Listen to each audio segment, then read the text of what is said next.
go from there. We'll wait a few minutes to have everyone join in.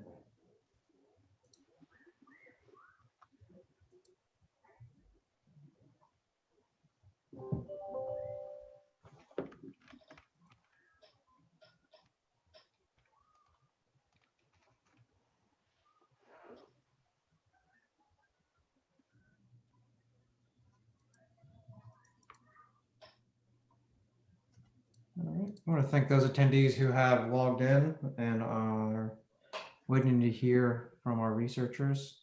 We're just going to give it a few more minutes. We have, I think, a few people who are still waiting to join in, so we'll just give it a few more minutes. Thanks.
Okay, I think we'll go ahead and get started. Welcome to everyone who's been able to join. I think more will trickle in as the hour comes through. Thank you for joining us. This is the FedEx Institute of Technology's What's Next series, where we talk about technologies, emerging technologies in different industries, and have researchers from the U of M highlight their research in these emerging technology areas. So today we're very happy to have Dr. Sabya Mishra, Dr. Mahalis or Mike Golias, and Agnivesh Bani, who will be talking about autonomous delivery robots during this pandemic. I think we can all agree that contactless payments and touchless systems are going to become more prevalent as the years go by. In fact, I think we can all agree as well that timelines have been shifted as the pandemic has shown a need for contactless or touchless payment systems and delivery systems. With that, I'll hand it over to, I believe it's Agnivesh who will be giving the presentation. So I'll hand it over to both you gentlemen. Thank you much. Hi, thank you for this opportunity to give this presentation. Without much further ado, I will get straight to the presentation. So this is the way the presentation is outlined. Considering the diverse audience that we'll be having in this presentation, first I'll be giving a general context on this autonomous delivery robots and what does the technology promises and what has changed due to COVID-19. There has been a shift in consumer behavior, as we all know, and how COVID-19 has kind of sparked a sudden interest in delivery robot and how it has renewed the application of the delivery robots in health supply chains and how there's a shift in perceptions on automation itself.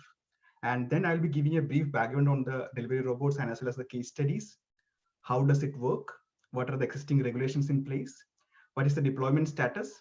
And I will conclude the presentation by giving an overview of our research, some of our early stage findings, and the future research direction that we are planning to take. With that, let's begin the presentation. So whenever we talk about any kind of autonomous technology, and this delivery robot is promising a kind of an autonomous technology beyond the personal mobility, kind of like autonomous vehicles. So we know that in the last 30 years, there has been a tremendous shift in the way we perceive our digital world, the way we work, the way our work is structured, the way we travel to our work. There has been changes in all these aspects. But when we take a step back and actually analyze that, has it changed the way we interact with the physical world? We can just take an example of shopping. You can see that even with all the growth in e-commerce, if you look at the pre-pandemic, the pre-COVID world, we were still shopping the same way that we used to when we compare about 50 years ago.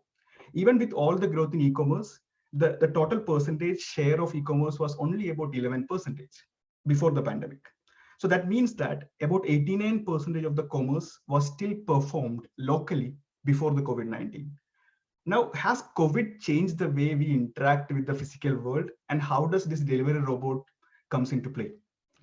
Now, what is the transformative potential of delivery robots? When we look at the total number of trips that are carried over in the US, there are about 400 billion trips that are happening in a year in the US. Out of that, it has been estimated that about 43% of these trips are essentially shopping or running errands. Now, even when you're talking about the technology of autonomous vehicles, essentially we are promising to replace the task of driving. We are replacing the driver from this picture. Now, imagine the time that is spent by all these consumers while going for shopping or running all these errands. Even when this autonomous vehicle technology comes into place, essentially we are only saving the time of driving or the task of driving. Now, the transformative potential of delivery robot itself is that it's replacing not only the driver, it's replacing the passenger too.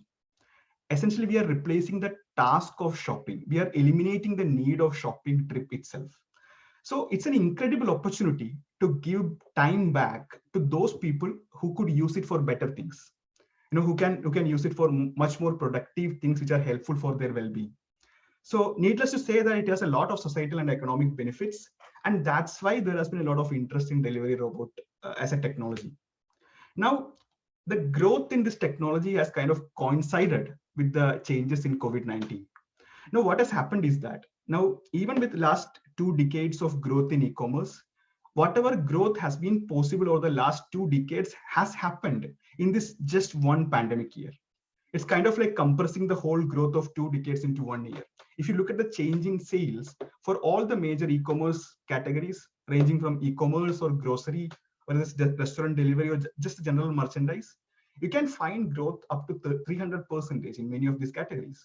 And if you look at specifically for whether it's grocery delivery, for example, because that is one category of e-commerce delivery which has never shown much of an uptick in terms of the delivery, you can see that a significant share of consumers have shifted to online delivery during this pandemic.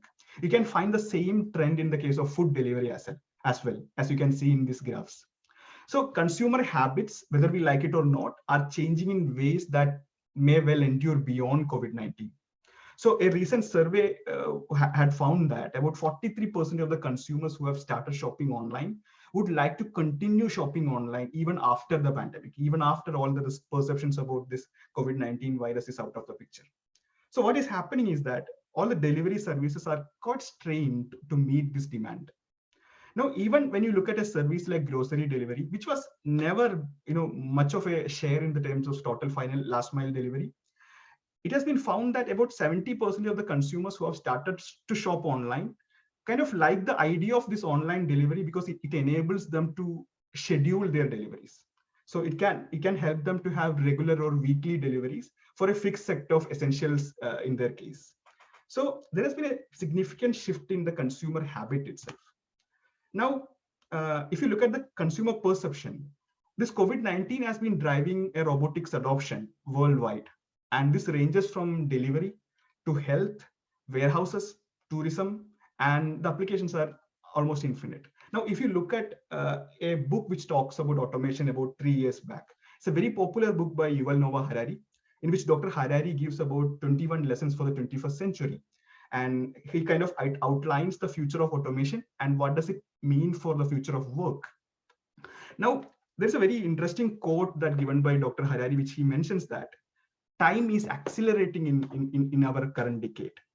So what has happened in this COVID-19 is that the time has accelerated. You can say that the time has accelerated and the people perception has shifted in ways that we are still not able to envision. So if anything that history has shown so far is that a crisis always offers an opportunity for technological innovation. And as I have mentioned before as well, the need for delivery robot kind of coincided. The growth of this delivery robot technology coincided with COVID-19, and that offers a lot of opportunity for replacing the shopping and the errand trips with this delivery robot service. So this is the background of this market entry of ADRs, you can see that a lot of companies who were essentially focusing on autonomous vehicle robot taxis have pivoted their operation to this autonomous delivery robot technology, considering the sudden need for these contactless deliveries. So the companies ranges from Amazon to Google, FedEx, Starship Technologies, Robomart, Kiwi, even Postmate you can find. All these individual companies have their own prototypes of delivery robots, and many of them are already functioning in many university campuses, hospital campuses, and in some cities in which they are getting pilot operations.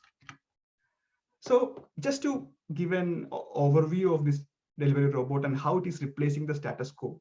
When you look at the current delivery alternatives, we have the traditional e-commerce van-based delivery, which is, I mean, when I say it's a slow 2-day delivery, it's quite relative. When you talk about maybe 1 or 2 decades back, a slow delivery would have meant like 1 week or 2 weeks. But as of now, in 2020, a 2-day delivery is considered to be slow. And it is economical because it offers the flexibility for all these e-commerce companies to batch these packages to a particular region and consolidate these shipments and give delivery to one region at a time. So it's economical, but at the same time, it is relatively slow. It's not on demand. The other alternative is in the case of fast on-demand deliveries. If you look at the case of prepared meals like Uber Eats, DoorDash, Postmates, or even if you look at in the case of groceries, which are on-demand deliveries, something like offered by Instacart. So this is the other alternative. But because we are offering exclusive tools, exclusive delivery tools for a consumer, the opportunity to batch these deliveries or consolidate these deliveries are quite minimal. So among these two alternatives, the potential of ADR or delivery robot is kind of offering the best of both worlds. How can we offer the fast on-demand deliveries in an economical manner? Like when you remove the cost of labor, when you remove the cost of a person picking up your delivery and delivering it to you, the deliveries tend to become quite economical. So that's the potential, and there is significant benefits in terms of logistic cost. There are many studies which shows that delivery robots promises to reduce the logistic cost of the companies by about 40%. Now, when a technology is as economical and scalable as it is, it's just a question of when this technology comes to our doorstep. So just to give some of the examples that has happened in the last 8 to 9 months of this pandemic, there has been a lot of interest in grocery online delivery, particularly using this delivery robots. Almost all the big retail chains have tied up with different companies. There's one company located in Michigan called Refraction AI, and Neuro is the output of the self-driving project by Google, and they have a model called R2. And Starship is a very popular company which has already operations in many university campuses in the US. And they're currently tied up with a grocery delivery service like SaveMart and offers services in California right now. So, and most of these delivery robots are kind of ideally suited for delivering groceries because of the flexibility to schedule deliveries. And you can also see that it's not just in the US. There are many countries where areas are currently operational. In fact, many Asian countries where the pandemic was hit very badly. You can find that, and there was already many companies working on this technology, and you can find extensive operations, citywide operation of delivery robots in countries like China, Japan, Hong Kong, Korea. And you can also find them in Europe as well. In fact, there are cities in the UK where delivery robots are performing operations in a whole city. So it's a technology that is getting scaled across the world. And just to give a case study of, because many of this might sound futuristic, but just to give an example of a city where a citywide operation is existing, you can just see this report. I would highly recommend to read this report, which talks about how delivery robots are functioning in a city called Milton in the UK, which is about 50 miles from in the London. So you can find that I think when most of the cities around the world kind of had this COVID lockdown, if there was one city which was actually prepared to tackle this pandemic and this lockdown, it was Milton. Because before the pandemic itself, it had about 100 delivery robots working in the city, performing deliveries in the city, because it was considered as the first case study for implementing this delivery robot technology, considering its vast bicycle network. So they already had this delivery robot service, and how they kind of, even during the lockdown, they were receiving almost all the essentials and all their required packages using this delivery robot, how it's a successful adoption scenario that you can find in Milton. Even in the US, you can find that there are many hospital campuses, particularly in the health supply chain aspect. You can find huge applications of delivery robots, whether it's for transporting the viral test samples, whether it is the supplies, some essential food, the medical equipment, so on and so forth. Now, with this background, I would like to give some more details on the different types of delivery robot. There are essentially two types of delivery robots. One is a sidewalk autonomous delivery robot, or SADR. These are essentially little pedestrian-sized robots which mainly travel to the sidewalks and cross streets and utilize and share the space with the pedestrians. The second type is the road autonomous delivery robot, or RADR. These delivery robots essentially share the right of way on our highways or streets with the conventional vehicles. Now the trade-off between this SADR and RADR are essentially a question of payload, the kind of package load that it can carry, the speed of delivery, or the range. So, for example, when we are talking about business to consumer delivery, SADR is widely propelled as a good alternative. When we are talking about business to consumer or a larger range of operation, RADR, or on-road autonomous delivery robot, will be essential. Now, just to give a background of how does the technology work. Now, when you talk about delivery robot, essentially how they move from A to B and how it reaches to your doorstep. Now, this is the mapping process that is quite essential for helping the delivery robot reach our doorsteps. Now, suppose the delivery robot want to move from one grocery store after loading all the packages to your household doorstep. We have the location A and B, and essentially we need to find out the interconnected network between A and B. So they create something what is called as a node graph. So a 2D satellite map is created, as you can see in the first figure. So between two nodes, you can find if it's a green link, it's essentially a sidewalk. If it's a purple link, it's a driveway. And if it is red, essentially that's a cross street. So this node graph is created as the first step before starting the movement of the delivery robot. And the second step, okay, now just like how you teach a little kid how to move from point A to B, the next step is to help it understand how to interact with the surroundings. So for that, it has a wide set of cameras, computer vision, and sensors. Now, when you talk about the sensors in a delivery robot, essentially, it's not possible to provide a LiDAR or the most expensive sensor and imagine that the consumer is going to be willing to pay about $100 per delivery. It's not possible.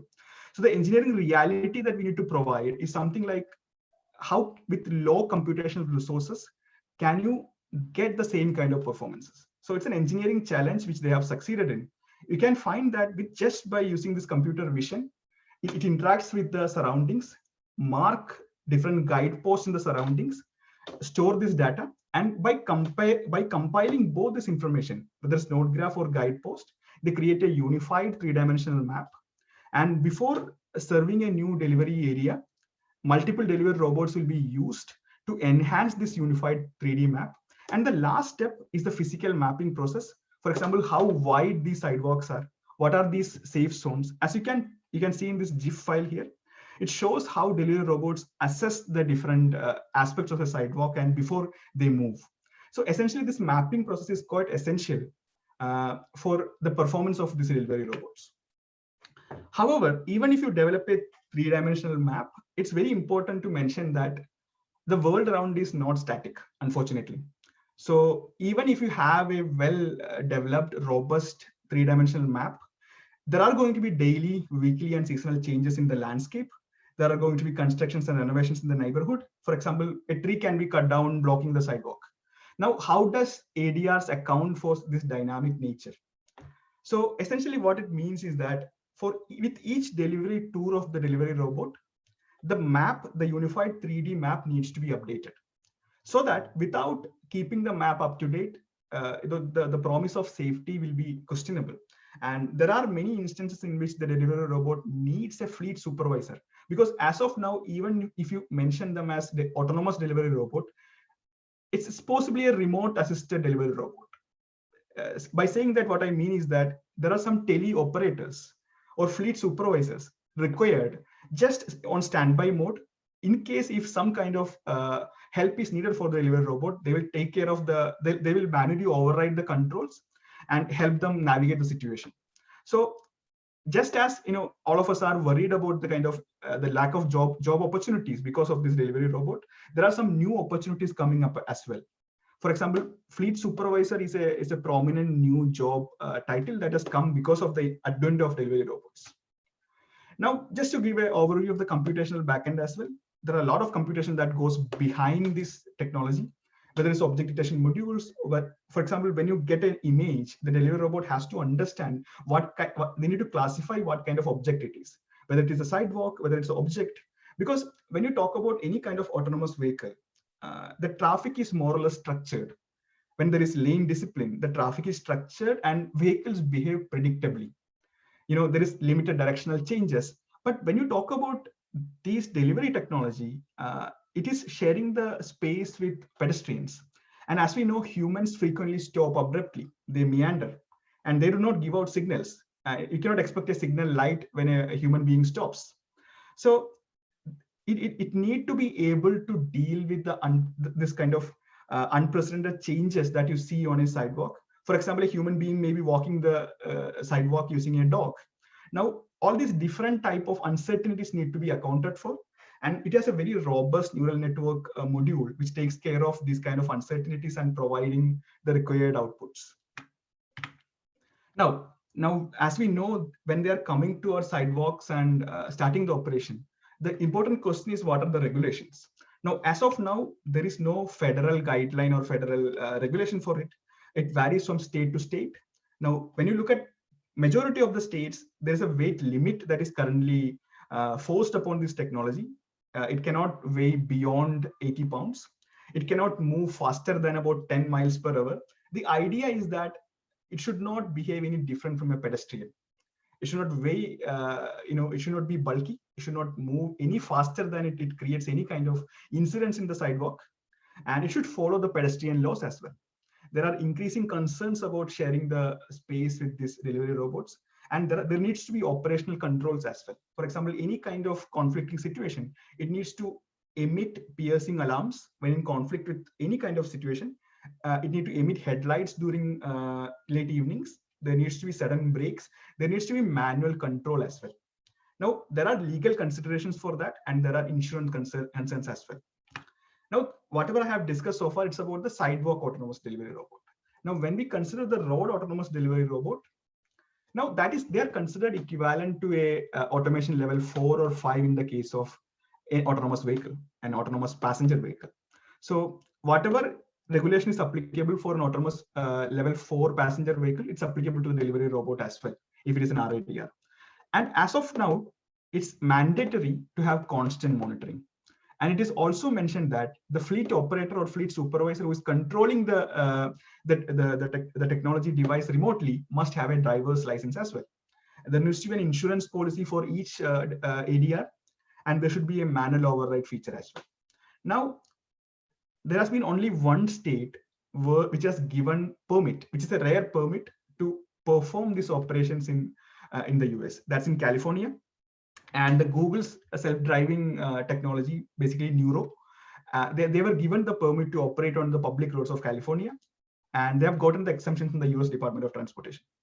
And as of now, they don't have a manual control, and they're still in testing phase. But I'll just play this 2-minute video just to see how far the technology has come. I hope the audio is visible as well.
As you can see, they have already scaled up this technology to many neighborhoods, and you can expect soon that it will be available in many of our cities. So now with this background on delivery robot, I would like to get straight to our research, just an overview of what we have been doing and what we will be doing in future. So when you look at the prior research on delivery robot, they have mostly focused on the technical and regulatory challenges. Rightly so, because it was still on the development phase. And there has been very little attention given to the consumer acceptance on the demand side. So in our project, essentially, we are looking at this research problem from two sides, from the demand side as well as the supply side. So the first question is that essentially this last mile delivery is a consumer oriented service. So it depends on how well you're promptly responding to the consumer's needs. So the question is, how can we ensure that the ADRs are deployed in such a way that it meets the expectations, needs, and motivations of the consumers, and it helps them to reduce their non-essential travel, and as they say in the tagline of Neuro, give them more time on life and less time on errands. So the second research question that we were quite fascinated by was on the supply side. So how can we provide better infrastructure utilization, improve the roadside or curb space efficiency when all these autonomous delivery robots come into play? Because whenever we talk about this curb space management or road space management, we almost always restrict our discussion to parking of vehicles. Now, these are disruptive technologies that are coming to our cities, and it is going to traverse by sharing the road space with our pedestrians. Now, how can we ensure that the utilization is quite optimal and it's increasing the efficiency, in fact, for the road spaces and curb spaces? So just to give an overview of our findings, in fact, after the COVID-19, the sudden lockdown and all the restrictions, that we kind of did the survey during the late July and the early August, as the lockdowns were kind of eased up. Our survey, we were essentially trying to understand the acceptance and the willingness to pay for any kind of package delivery using autonomous delivery robots. We had focused on two main metropolitan regions. One is the Portland metropolitan statistical area. The next one is the Nashville MSA. So which is essentially in two states, the Oregon and Tennessee. So with this survey, we were trying to understand, is there any latent consumer segment? We all know that the consumers will vary widely in their motivations for shopping. So during the data, when we were analyzing that, we could see that there are 6 predominant segments, latent segments in this among the consumers, among the US consumers. We could find that there are 2 main segments, which are, one segment is essentially the direct purchasers who prefer to shop things physically, to go to the retail stores. They kind of dislike the idea of home delivery. They like the helpfulness at the retail stores. The second main segment is the e-shopping lovers, which we have labeled. So they prefer home delivery. They don't like the idea of going to the store and shop. So apart from these 2 main segments with considerable share, we could also find that there's a segment of US citizens who have completely converted to online shopping, who has never shopped online. In fact, they even they believe that the e-shopping has delivery problems, but they have suddenly changed to online shopping due to COVID-19. We could also find that there's a segment of omni-channel consumers who prefer using both physical as well as the online delivery, depending upon the type of good or package. We could see that there is a section of e-shopping skeptics who have strong privacy concerns about online shopping. And there's a segment of consumers who are just indifferent about it. They don't have a clear preference, but they have a neutral response to most of our questions. Now, with this robust segmentation scheme that we could come up with, we were interested to analyze their willingness to pay. Now, before going to the segment, you can see that among all our respondents, we could find that about 61% of the respondents had a positive response, a positive willingness to pay. And in this 61%, you can find that about 1/3 of them were willing to pay about $1 or less for one ADR delivery. And another 1/3, you can find that they were willing to pay about $2 or to $3. Now, you can also see that the remaining 1/3, the last 1/3, they're mostly inclined towards paying very high amount of delivery cost. Now, among the people who are exhibiting non-positive willingness to pay, who are having a negative response to paying for this delivery robot services, we could find that about 20% of them were having genuine zero responses. Like they thought that the existing delivery methods, they don't require any improvement. And they also, some of them responded that, okay, I'm willing to pay for such a service, but my income does not allow me to opt for that. So these are genuine zero responses, which has to be considered as zero in terms of economic demand. Now, we could also find that there is certain kind of protest responses as well, who thinks that the additional cost should be paid by the government or the e-commerce companies, or they believe that the cost has been included in the taxes or fees. Now, these are information that are of significant interest to the ADR companies. Now, we also try to analyze the variation of these WTP responses among the different segments of consumers. We could find that the segments which offered maximum willingness to pay, or the consumer segment that all these ADR developers are better suited to target, are the segments of omni-channel consumers or e-shopping lovers or the COVID converts. These segments had significantly higher WTP. In fact, if a large-scale operation of ADR needs to be planned for a new city, these are the target segment of consumers that we need to plan for. Another key insight that we could find from this study was that we could find that age has a strong negative relationship with willingness to pay. As consumers were tending to become older, they had a negative response to interacting with the delivery robot and receiving the deliveries. We could find that there is a positive relationship with income and educational level as expected with the acceptance and WTP. And we could also see that when the consumers are aware of the technology, when they're familiar with the technology of delivery robot, or they have high levels of trust about the automation, or they're just generally excited about the technology, they are extremely interested in accepting such a new technology, and they have higher WTP as well. Now, we could also see that there's a spatially induced changes in the WTP as well. We could see that those urban consumers who are located at least 0.5 miles away from the nearest shopping store, means they're not in a walkable distance from the shopping store, they have higher WTP. And these are some of the early stage findings that we have. And you can read more on these findings on our recently published paper in Transportation Research Part D in the given link here. You'll find how to allocate different consumers into these different latent segments and how does their WTP vary. And there are other ongoing research as well. Like, we are also interested to understand the influence of built environment. So the one area of urban planning research that has been heavily investigated is the potential of built environment changes in moderating the travel demand. So when you talk about a disruptive technology like autonomous delivery robot, we are investigating how built environment plays a factor in acceptance and the changing of people's behavior, human behavior there.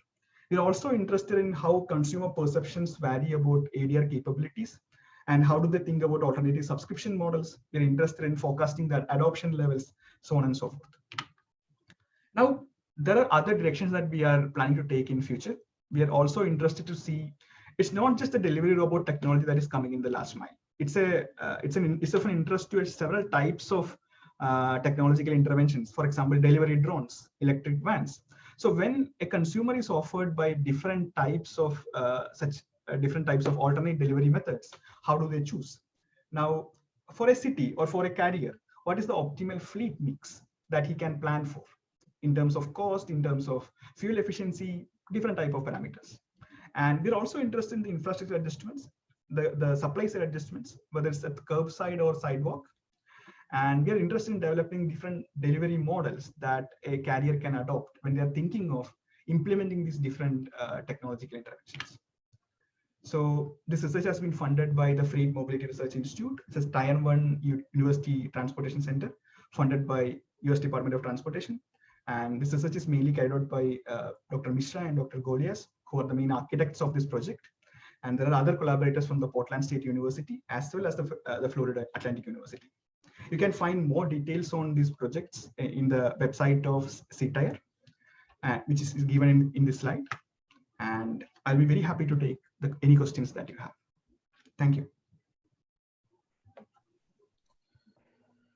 Thank you, Agnivesh. That was a great presentation. Very thorough, very interesting.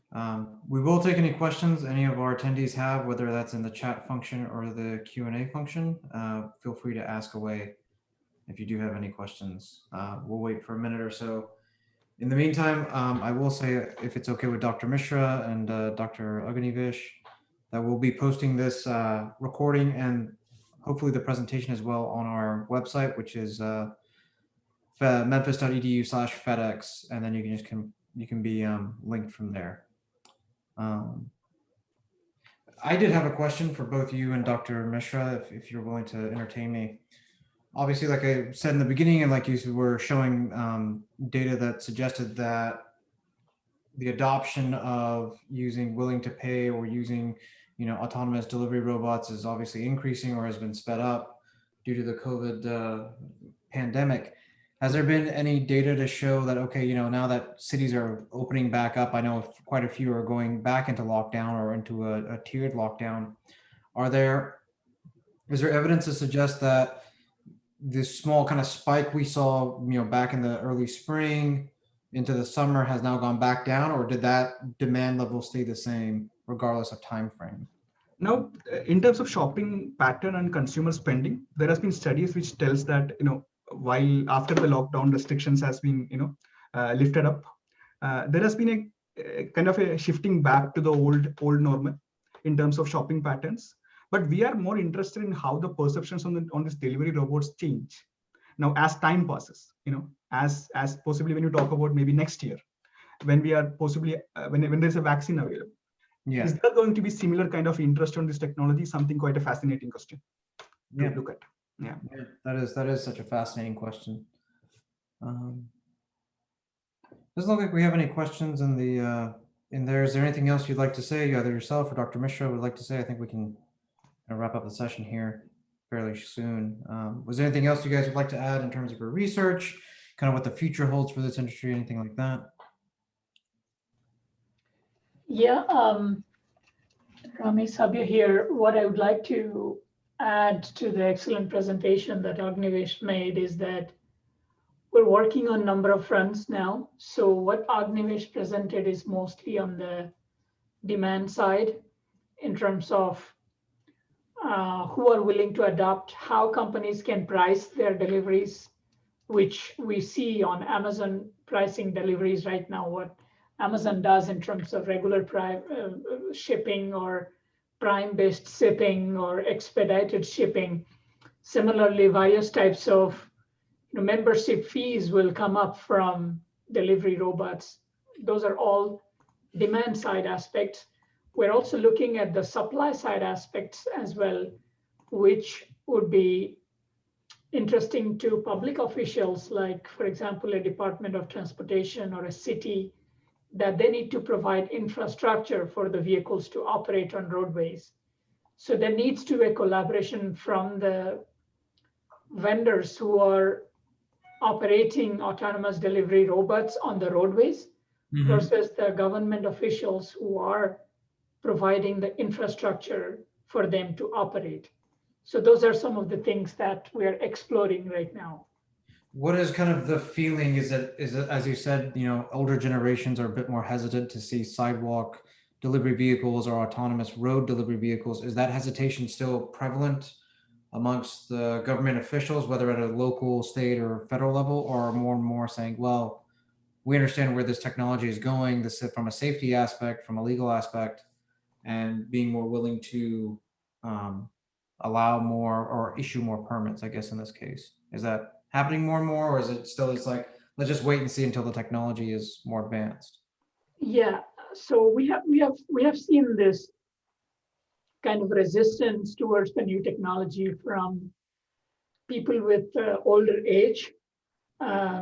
It's something that we have not asked a specific question for autonomous delivery robots, but in terms of connected autonomous vehicles or driverless cars, we have asked this question, and we have nationwide survey results where we see resistance from different groups. And one of the kind of resisting groups, if not everyone, but majority of the age 65 and above are reluctant, though if not each and every one. Right. So depending on the composition of the decision-making entity, for example, if the leaders are, everybody in the leadership group is in that age category, there might be resistance from the organization. But even if the leader is kind of old age, but the composition of the decision-making entities involved with pro-technology people, that might not be the case. But that's more looking into behavioral aspect of decision-making. Great, great. Yeah, what we were looking into is in terms of the funding requirements. If the roads would be uh, made adequate for autonomous delivery robots, either sidewalk or road autonomous delivery robots to Right. be functional, what type of investment we're looking at Yeah. is it's something that the agencies are also worried about, meaning they're thinking that is it going to increase or decrease the existing number of vehicles on roadways we see now? So that may lead to congestion and as well as the safety aspects. So they're exploring that fact, but right now we are looking in a research realm where things are getting more and more advanced, and probably in next few years they will be very serious in terms of allocating some dollars to make certain cities where the demand is very high to make the roadways appropriate for these vehicles to operate in making deliveries. So Savia, I know that you're one of our co-directors of the Smart Cities Research Cluster. How do ADRs fit into kind of the overall thought process or even implementations of a quote unquote smart city? Is it a major player? Is it something that's an add-on, or does it have nothing to do with that at all? It is a major player because when we're talking about smart cities concept, then we are talking about essentially a city being operated with technologically advanced objects as much as possible. Yeah. For example, internet is available, Wi-Fi is available, there is more green buildings, there is energy efficient city that is being operating. Similarly, from vehicle standpoints, we're talking about highly technology enhanced vehicles operating. And in those cases, then we can always consider the deliveries which are made could be autonomous deliveries.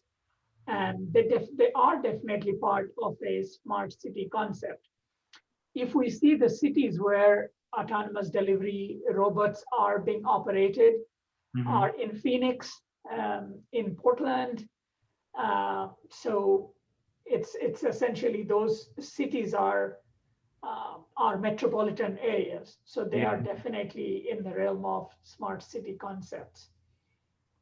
So, but those cities have more of an urban spread, like Memphis would has a more is more spread out. So how do SDR and RDR vehicles manage their, or how are they going to be managing more tightly compact, denser cities, like not so much, not even a New York, but say certain parts of Atlanta, say certain parts of like a Miami or something like that. These, well, hell, we'll even say Boston or we'll say New York City. How can we, or how will government regulations kind of play in part with these more tightly packed, denser cities, population Yeah, density? yeah. Actually, density really comes into play, but at the end of the day, essentially the deliveries now we are talking about is mostly ground level deliveries. Okay. Not, I know that FedEx is considering, deliveries that the FedEx Roxo can essentially drive or go up the elevators and make the deliveries. But majority of these companies that we're seeking is, or we looked at in today's presentation is mostly ground level deliveries. As long as the road environment is built and there is a demand and the city has in their regulations welcomed the operation of autonomous delivery robots, the community is aware, there should not be any problem. Of course, there might be upcoming challenges we might face as soon as this is becoming operational. But at this point of time, we don't essentially see any obstacles that why it would not operate as long as the infrastructure is there for it to operate. Great, great. All right, excellent. Well, I'd like to thank you both. I don't want to take up much more of your time, so I'd like to thank you both. If there are no more questions, we're going to end our session a little early here with on that kind of high note. If you will, if our participants are interested in rewatching the presentation or actually looking at the PowerPoint, they'll be posted on our What's Next website.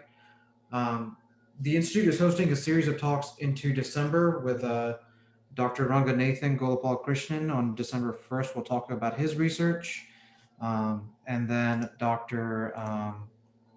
on December 3rd, we'll be kicking off our blockchain series. That will be York Rhodes from Microsoft. Will be talking about his journey within Microsoft and how he's become lead digital transformation director for blockchain for Microsoft clients. It looks like on December 9th, Ryan Hughes, one of our patents to products fellows, will be presenting we'll be doing a presentation on his new company and his research on December 9th. So for more information, visit our website. We look forward to future sessions, and thank you all for joining. Thank you, Dr. Mishra. Yeah. Thank you, Dr. Agnivesh. Thank you for presenting. Thank you, Rami, for the opportunity. Thanks. Yeah. Okay. Have a good day. Bye. Thanks, everyone.